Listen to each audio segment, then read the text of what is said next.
May has been the craziest month for high-quality indie game releases that I've ever seen. Several games that I've been anticipating for months or even years dropped this month, like Animal Well, Lorelei and the Laser Eyes, 1000 Times Resist. But there have also been some unexpected curveballs like Indika, Cryptmaster, Mullet Mad Jack and more, and there's still more to come this month with Nine Souls, Hauntii and other games still to release. So in this video I'm going to run through my top May indie releases, many of which are already out, some of which have demos you can play right now, and some of which are still to release, so buckle up for a run through the month that I'm calling Indie-geddon. Likes and comments are appreciated, and I'll tell you about the channel's Patreon at the end.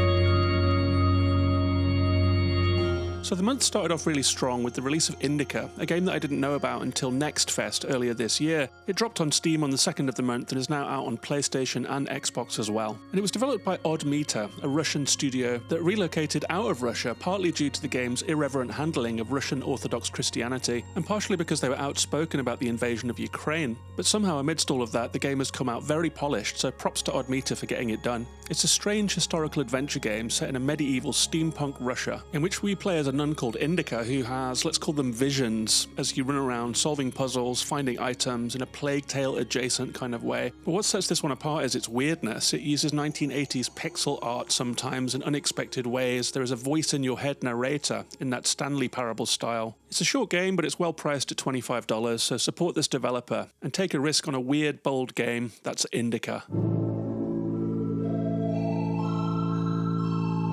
And in a crazy month, the 9th was especially crazy. We got 5 indie games, all of which I wanted to play, that all came out on the same day. The first one was Animal Well, developed by Shared Memory, aka Billy Basso, and published by Big Mode, aka YouTuber Donkey. It's a mysterious Metroidvania-style game that has clever pixel art that uses filters and shaders for interesting effects. And it's a game that's really interestingly built around finding secrets, figuring out the behaviours of animals, both big and small, and using a really interesting set of tools that rework the traditional skills we expect from the genre. I've played 3 hours of this one and it went by in a flash. I think we really do have something special on our hands here. This one's a must-play for indie game fans. It's $25 and it's out on Steam and PlayStation. It's also included on PS Plus Extra for anyone who still uses that after the price rise. More thoughts from me soon on this one. That's Animal Well.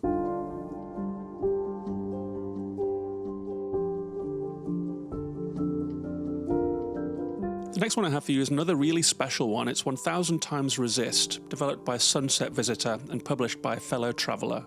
And I already have a half-hour video up on my channel about this game, so if you're interested in a deep dive, you know where to find it. But it would have felt remiss to leave it out of a video about May indie games. This is an adventure game set in a far future where humanity has been decimated by an outbreak that makes you cry yourself to death after an apparent alien invasion. You play as Watcher, one of 6 priestesses of a sort in the Order of the All-Mother.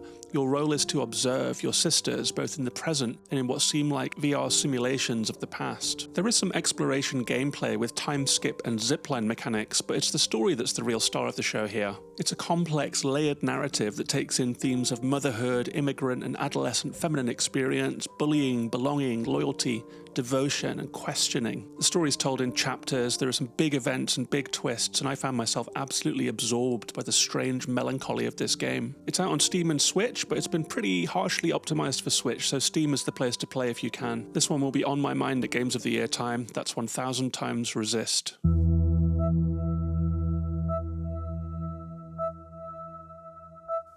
The next one isn't my genre exactly, but it's been getting some nice reviews, so I thought it was worth a mention. It's Crow Country, developed by SFB Games. It's out on PlayStation, Xbox and PC, and it's a top-down retro survival horror. It has stylized, almost Lego-like characters, and it touches on a lot of tropes in the genre in a way that fans will no doubt love. You're going to be counting your ammo and med packs, using key cards and using strange statues to open doors, finding lock combinations written in blood and so forth. It's set in an abandoned theme park, which is always spooky, and there are reports of monsters there, and you're quickly going to find out what they're all about.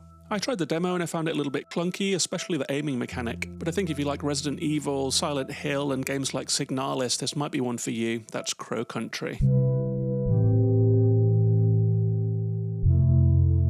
But the 9th wasn't done yet. There were still 2 other games to come out on this day. One of them was Cryptmaster. It's an impressive, weird mixture of tabletop, text adventure and dungeon crawler. You use the WASD keys to move around on a grid, and then you type in the things that you want to do, for example, to open a chest, or when you talk to the Cryptmaster to play fun guessing games with them and talk to them and try and find things out. When you correctly guess letters, they will go into your skill tree, so there's a kind of a strange version of Hangman or Wordle here, where you have to fill in the letters of skills to be able to use them. It's a very polished game and a very unusual concept. It feels like the kind of thing that Devolver might usually release, which is obviously high praise given their track record. It's only out on PC for now, and I think it's a game that you definitely need a keyboard for, so I'm not sure if it will come to consoles, but it's out now on Steam, so check it out. That's Cryptmaster.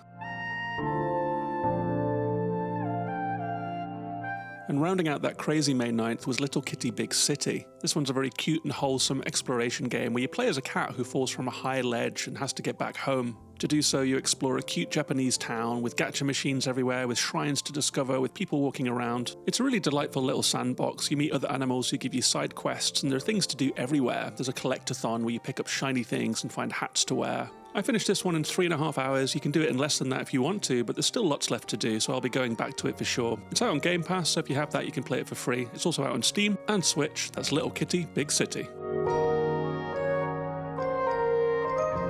On the 14th, Dread Delusion came out of early access on Steam. It's a kind of a lo-fi, first-person Skyrim nightmare, with an art style I would describe as aggressively nauseating. It has this blood-red sky and this neon-green vegetation, and texture resolutions that are mismatched, giving it this really crunchy, grimy kind of look. You play as a prisoner who is released from an airship during an invasion of a sky island. The invasion has failed, so you're walking through the battlefield, seeing corpses everywhere and enemies. You have ranged and melee attacks, you find weapons and throwing knives and healing potions, and it seems like there's a lot of deep lore in this game too. I played an hour of this one, and honestly it was hard to look at after a while, but it's definitely intriguing. I think it's going to get a bit of a cult audience. It's out now. That's Dread Delusion.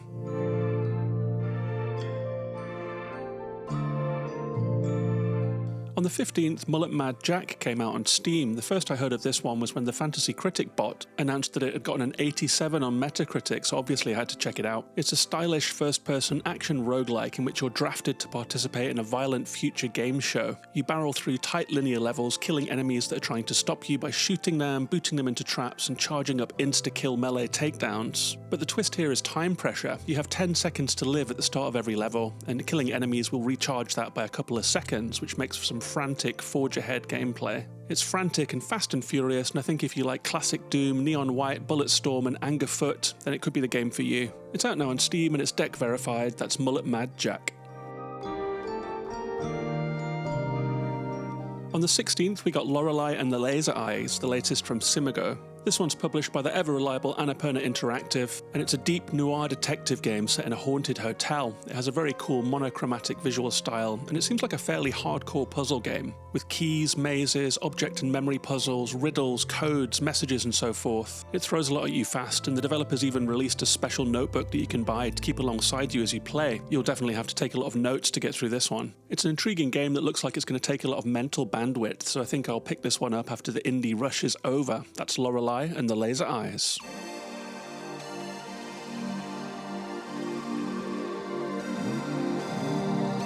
That brings us almost up to date, so there are 3 games left, all of which are yet to release. The first one is Paper Trail, coming out on the 21st for Steam and all of the consoles. It's a top-down, hand-painted indie game with puzzle gameplay couched in a strong story. The main gameplay mechanic in this one is one that I haven't seen before actually. Each screen is like a double-sided piece of paper with different stuff on each side. You can hold onto the paper at the sides or the corners and fold it to make bridges complete, or to make ways forward, or to complete patterns that open doors. It's a really cool and ingenious mechanic, and you can try it out for yourself in the demo. This one comes out on the 21st. Looking forward to trying it out in more depth. That's Paper Trail. On the 23rd, we get Hauntii, the top-down game set in the afterlife with a mixture of mellow twin-stick shooting gameplay, varied traversal and puzzling, and the haunting mechanic that gives it its name, where you can possess all different kinds of objects and beings, like a bug that will let you climb trees and then float down, like an obelisk that you can collapse to kill enemies. I really like the demo of this one. It has a really strong vibe and a nice story, and the gameplay seems to do quite a lot of different stuff, so there's quite a lot of variety in the demo. It's coming to PlayStation, Switch, Steam, and Xbox, including a Day 1 Game Pass release. You'll love to see games like this on Game Pass. Try it out yourself when it releases on the 23rd.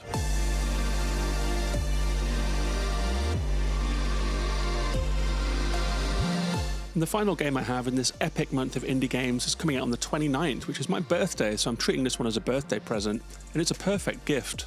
It's another game that I really loved the demo of. It's a 2D pixel art game with tight combat focused on parrying and pinpoint platforming. There are tough little combat gauntlets you have to get between checkpoints, so it's a little bit Soulsy or Sekiro influenced, you could say. And I will admit that the demo boss definitely took me a few tries to get past, but I did get past it. But I think what really hooked me about this game was its intriguing sci-fi story and the really lush graphics with a luminous color palette and some kind of sci-fi samurai kind of vibe.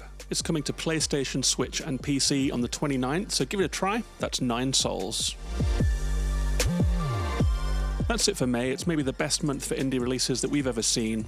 Likes and subscribes and comments are all appreciated, and you can support the channel at patreon.com/gaminginthewild, which has loads of fun perks like a patron-only Discord server and behind-the-scenes content. Thanks for watching, and see you on the next one.